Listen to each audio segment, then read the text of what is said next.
ECL এর mining সংগঠন Indian National Mines Overman Sirdar and Shot Firers Association ইনমোসার বিভিন্ন দাবি নিয়ে বিক্ষোভ কর্মসূচি। সাতটা দাবি আছে, সেই দাবি নিয়ে আমরা আজকে ইসিএল সিএমডি অফিসের সাইডে আমরা ঘেরাও করতে যাচ্ছি। সোমবার শাকতরিয়া ইসিএল এর মুখ্য কার্যালয়ে বিক্ষোভ কর্মসূচি পালন করে ইনমোসা সংগঠনটি। কলিয়ারির একাধিক শ্রমিক সংগঠনের ডাকে এবং বিভিন্ন দাবি নিয়ে শ্রমিক সংগঠনের ধর্ণা কর্মসূচি পালন করা হয়। দাবি আমাদের আছে, যেরকম এখানে প্রথমে আছে চার্জ অ্যালাউন্সের আছে। ফার্স্ট চার্জ অ্যালাউন্সের এক ঘন্টা প্রতিদিন প্রতি ব্যক্তির উপর দিতে হবে।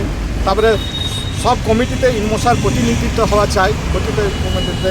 তারপরে 5 वर्ष से এক পদের পর कार्यरत सभी মাইনিং সর্দার ওভারম্যান যারা আছে তাদেরকে সময় মতো প্রমোশন দিতে হবে, যেটা আমাদের প্রমোশন হচ্ছে না।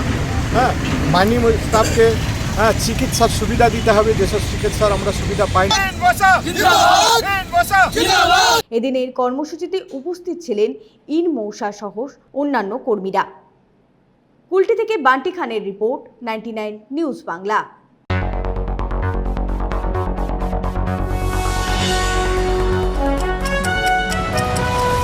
আপনারা দেখছেন 99 নিউজ বাংলা। বদলাবো আমরা।